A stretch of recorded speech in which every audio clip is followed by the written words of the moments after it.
Svršeni osnovci, nakon rezultata završnog ispita, popunjavanja liste želja i objavljivanja rasporeda, počeli su da se upisuju u srednje škole i gimnazije. U toku je prvi upisni krug koji podrazumeva predaju upisne dokumentacije u školama koje će budući srednjoškolci pohađati od 1. septembra u školskoj 2019. i 2020. godini. Tako je i u Vrbovskoj srednjoj stručnoj školi 4. juli, koja obrazuje đake u 4 područja rada i upisuje više trogodišnjih i četvorogodišnjih obrazovnih profila. Ovogodišnji upis je negde očekivan, s obzirom da je učenika 8. razreda 50 manje nego prošle godine.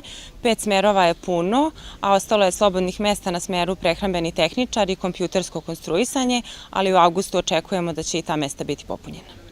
U srednjoj stručnoj školi 4. juli predviđeno je 30 mesta na obrazovnom profilu prehrambeni tehničar u četvorogodišnjem trajanju, a po 15 mesta na trogodišnjim profilima pekar i mesar.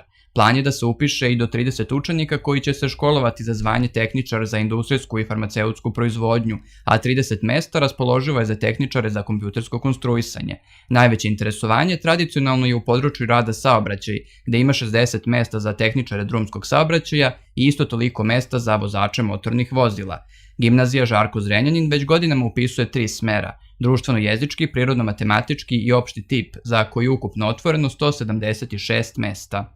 U toku je upis u gimnaziju Žarko Zrenjanin, trenutno je prvi dan upisa, veliki broj đaka je već obavio upis. Društveno-jezički smer u našoj školi je ove godine popunjen, na opštem smeru i na prirodno-matematičkom još uvek ima nekoliko slobodnih mesta, tako da očekujemo učenike i u drugom upisnom roku.